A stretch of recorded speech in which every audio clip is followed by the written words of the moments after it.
Good afternoon, ladies and gentlemen. John here from What's Spinning. It's my little list week. I don't go all out as like I used to. I used to do some other things as well this week, but I'm keeping it short. I'm keeping it simple this year, and I'm kicking things off with my favorite EPs of the year. Now, one of my goals for this channel in 2021 was to review some more EPs. Last year I had my list of EPs that I enjoyed. Two of them I didn't even have time to review. I only reviewed about maybe 6 or 7 the entire year. I reviewed a lot more EPs this year. I feel a lot better about making a list of my top 5 favorite EPs. That being said, I have some honorable mentions I want to salute first before I get into my top 5. First up, it is the very gnarly, intense, and very disgusting and dirty new EP from Show Me the Body, Survive. I mean, I've loved these guys for years. They seem to be, constantly fidgeting in whatever sound that they're in, They're constantly like pushing out, making their sound more dangerous, making their sound a little grimier, and this new EP is just that. And the title track, Survive, is easily one of the best punk tunes that I've heard all year. It is gnarly, it is disgusting, it will beat the hell out of you. Also want to shout out the new Real Estate EP, Half a Human. This is one that caught me off guard, and it might catch you off guard as well. I did enjoy Real Estate for quite a while, but with their last album, The Main Thing, I don't know, I just kind of lost sight of what the band was doing. As a matter of fact, it was easily my least favorite of their works by far. I don't know, it just... There was no jams anymore. The whole psychedelic element of the band was gone. But on top of that, I didn't care for the songwriting. Most of the Main Thing just completely blew right by me. This new EP, though, Half a Human, is leftovers from the album, and let me tell you, every single track here is better than anything on The Main Thing. And also, I want to give a shout out quickly to the new Cold Cave EP, Fate and 7 Lessons. No, it's not as gnarly, noisy, or, distorted as some of their classic albums, but it's a very solid dark wave EP. How many of those did we get in 2021? Which leads me to my top 5 favorite EPs of 2021. Kicking things off is an EP that I enjoyed more and more the year went on. It's the latest from Miss Rebecca Black. Rebecca Black was here. This EP freaking is awesome. She has grown so much since she was a freaking meme with Friday years ago.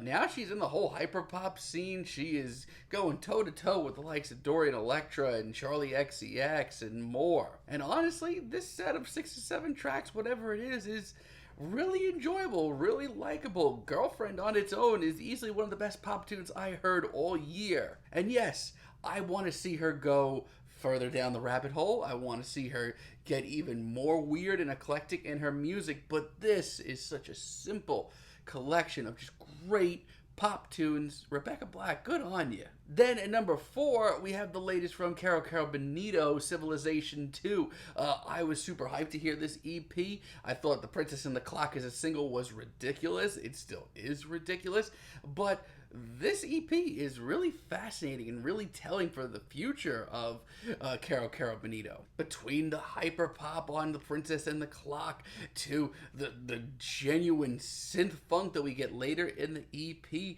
it's really actually progressive at parts, and I can't say that about every EP on this list.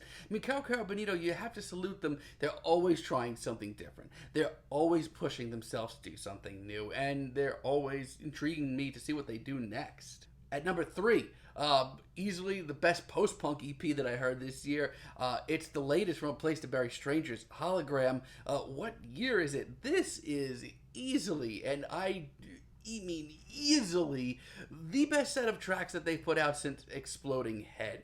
I have completely fallen off with this band. Their last 3 albums have sucked, but this latest EP, it's raw, man. It's dark. It is super campy and over the top, but in the best possible way. I have not enjoyed a set of tracks like this from A Place to Bury Strangers since I was a teenager, and honestly, that excites the hell out of me. This EP really is great. I mean, I could also say that it's nothing wildly new or wildly exciting in the world of Place to Bury Strangers, but this sounds like where they should have been 6 years ago, and honestly, I'm just interested to see what they do next. And at number two, the best metal EP that I heard this year. I don't care if it's an EP.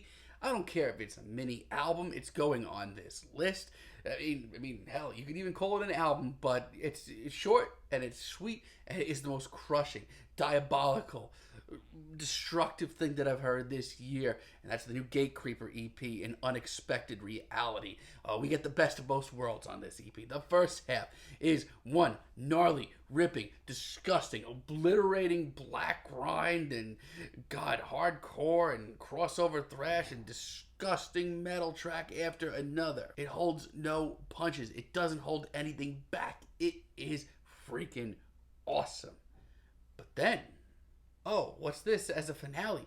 We get Emptiness as a finale, which is one of the most ridiculous tracks I've ever heard from Gatecreeper. This is an 11-minute blackened doom metal track that is easily the most harrowing and one of the most depressing things I've heard all year. It is genuinely emotional, and if you told me that I was getting an 11-minute plus track that was nearly going to make me cry from Gatecreeper this year, I would have said that's not possible. But here we are, and it is awesome, and I genuinely cannot wait to see what this band does next. And finally, my number one EP of the year, and you know, I struggled with this. I almost put the Gatecreeper EP. I almost did. But at the end of the day, I looked at this EP, and as far as consistency goes, this is one of the smoothest playing, most concise, most forward-thinking EPs that I've heard all year. It's an EP that has very, very little, if any, filler at all. It is the latest from Yves Tumor. It is the Asymptomatic World EP. This is Yves Tumor going sort of like, you know, taking the glam that he was working with on his last couple of records, you know, taking the same sort of overblown, weird experimental vibes, but bringing in elements of post-punk and other weird sort of gothic rock elements, concise down to a very small EP that has tons of swagger, really great sound play, just a lot of great material on here. It sounds to me like Yves Tumor is getting darker than ever, which I didn't think was possible at this point. You know, I've said it for every other EP, but I can't wait to see what Yves Tumor does next, especially if this is what he's putting out as an EP. So there you have it, ladies and gentlemen. I'd love to hear your top 5 favorite EPs of the year down below. Coming up tomorrow, I'll be chatting about my top 50 singles of the year. Stay tuned for it, and as always, have a great day, guys.